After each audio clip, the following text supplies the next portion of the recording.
The more limitations you put on a character, oftentimes the better a character you'll make them. The more interesting the story becomes because the character can't simply wave a hand and make something happen.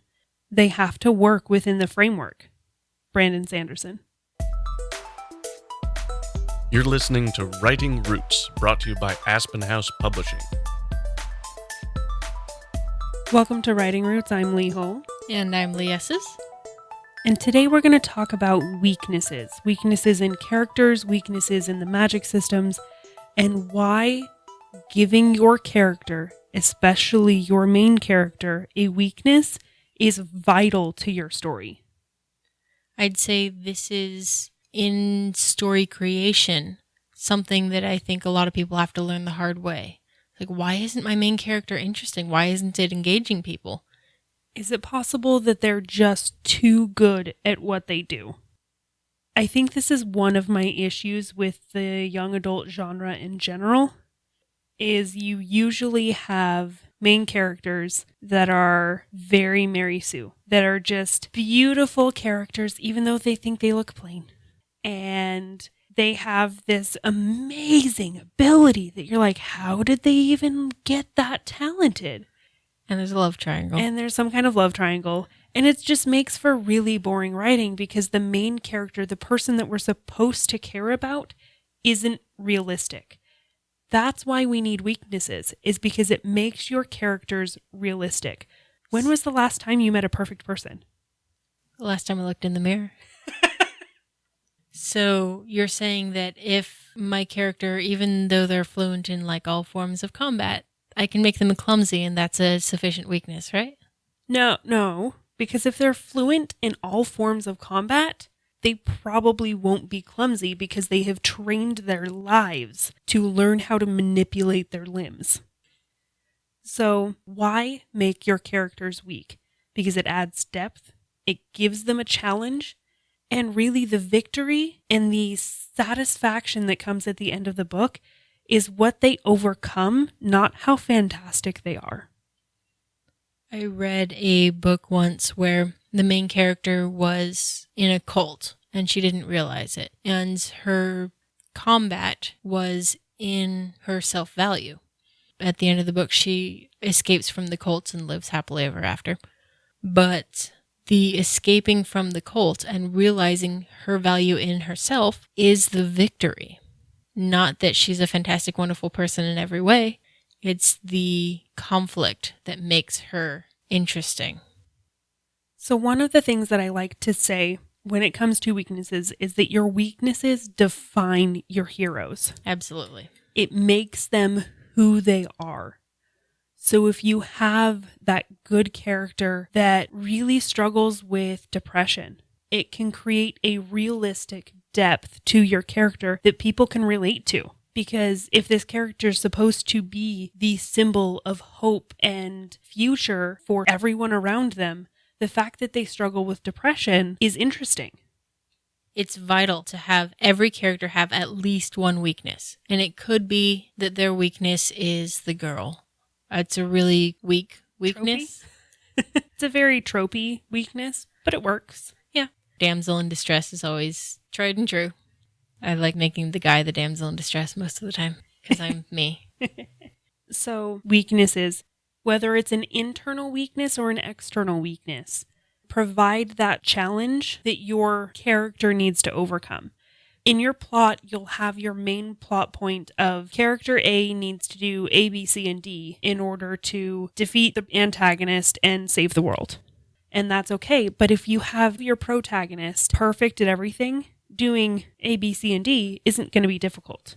It's going to be a breeze and there's no conflict. There's no depth to the plot of your story. But if you have a protagonist that just really likes to kill people, but their weakness is their best friend that's always by their side saying, hey, maybe you shouldn't go all stabby stabby, it can create that conflict there that makes it a little bit more difficult for that character to accomplish those goals along the way.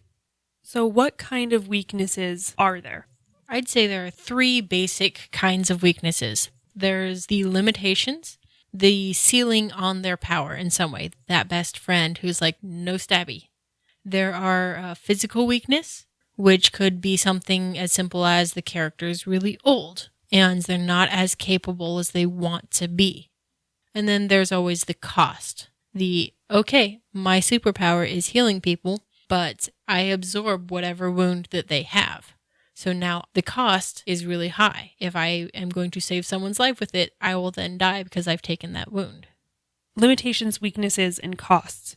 You don't have to have all three, but usually if you have at least one of them, it creates a better depth. So let's get into kind of the specifics. Limitations can usually be that catalyst, that motivation that launches your character toward becoming better and doing something more, and then holds them back from being all-powerful. The limitations are usually often the things that also help them not become the bad guy. One of my favorite things is to have a good guy and a bad guy with very similar lives, very similar things that have happened to them, and what they choose to do makes that difference. That's the difference, is that your main character limits themselves to being good, to doing right. And that keeps them from living the same life as the bad guy. That often is what puts the bad guy on top, power-wise. They don't impose those same limitations on themselves. They will go, okay, well, if the cost is the children's ward in the hospital, that's the cost. I will be the one who does what needs to be done. Whereas the good guy is saying, nope, every life is precious, even if they're short. Then that limitation stops him from reaching his full potential, but it keeps him as a good guy. Weaknesses in this context are a little bit more difficult to do right, especially if you're dealing with superpowers or magic, because it's very easy to fall into that kryptonite category where it's just kind of a boring weakness. I loved what Leigh mentioned when you have a weakness that's age, a weakness that is some kind of disability that prevents them from doing more. One of Brandon Sanderson's books has a character, he's a side character, but everybody loves him. He's missing one of his arms. It's never quite explained how that happened, but you get the impression that it's been with him pretty much all his life. And he has to figure out how to do exactly what everyone else can do without that. In the book that he's introduced into, he has to carry a bridge along with a crew of other people that usually requires 2 hands to lift it above your head. It's just an amazing thing to see him overcome this physical weakness in order to become exactly and do exactly what everybody else can do. I'd say a lot of your weaknesses end up reflecting your superpower in some way, in that Daredevil is blind. That is a huge weakness when it comes to hand-to-hand combat. But his superpower, more or less, is dependent on his blindness. One of his physical weaknesses of hearing sensitivity is also encompassed in that blindness. So cost is kind of the final category of a weakness, and this can really help limit your character's reliance on magic.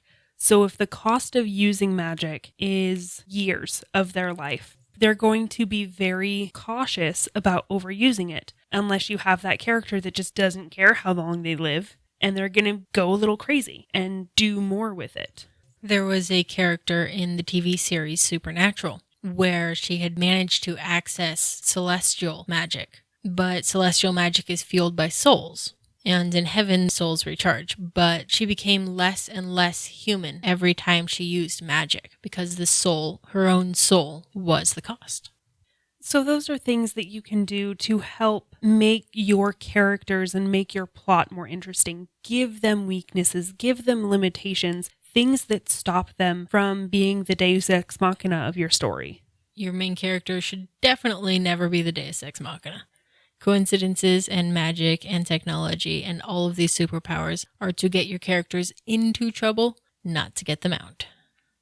It's also kind of fun. We talked about it a little bit last episode, about changing the status quo of how abilities are used.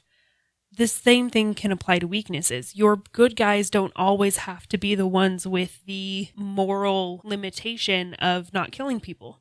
How interesting would it be if that was the bad guy? That they had a moral limitation to not kill people as they're striving for something more, but that's still an evil outcome. Another example of this is in M. Night Shyamalan's Unbreakable series, where your good guy is unbreakable and your bad guy is super fragile. To do that right is very, very difficult. Yes. You want your conflict to be a challenge. Otherwise, there's no actual victory. So, just to kind of wrap everything up, remember to give your character a weakness because it will help you write the plot. And until next time, Write selfishly. If you have a question or comment for our hosts or a topic you'd like us to cover, send us an email at writingroots@aspenhousepublishing.com or find us on Facebook by searching for Aspen House Publishing.